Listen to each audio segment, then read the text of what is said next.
Personally, I did not have any technology related issues this semester. However, I am an academic skills tutor at Think Tank, and I met with a lot of students that did.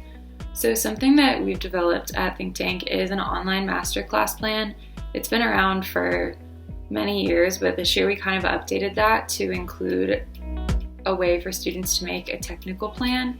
So the idea behind that is during syllabus week, when you first get your classes, that you're filling out this worksheet and you can have a paper copy, you can save it to your computer. I always recommend that students do both, just so that they have it handy if their whole computer crashes.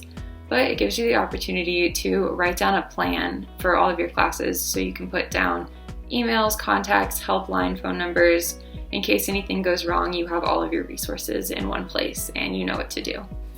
There were a lot of things I didn't know about that I wish I would have known sooner. So I've been taking classes at U of A for about a year now, and I just a couple weeks ago learned that D2L, there's actually an app where you can set it up on your phone and you can get notifications.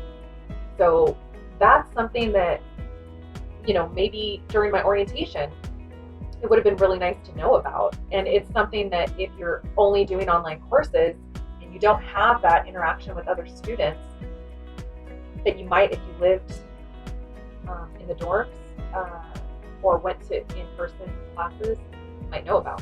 But there have been a few instances where maybe my internet cut out or my computer froze and I was kicked out of a Zoom meeting. The reason these weren't hindering to my participation or learning in the course was that usually instructors are pretty understanding of these types of situations. And I think the biggest thing that would help technology issues is just for professors to be understanding, and I think most of my classes, the instructors do a good job of that. Technology definitely posed some issues trying to do my courses virtually. I could not always count on reliable internet connection, so if I got disconnected during lecture, it really helps to have a pre-recording or post-recording of the content. And for exams, it really helps to have a wider window than class time to give us time to troubleshoot tech issues, kind of get our stuff figured out. So now in terms of participation, some students like myself might have pets or siblings or something that means we're taking our online classes in a shared or distraction-prone zone.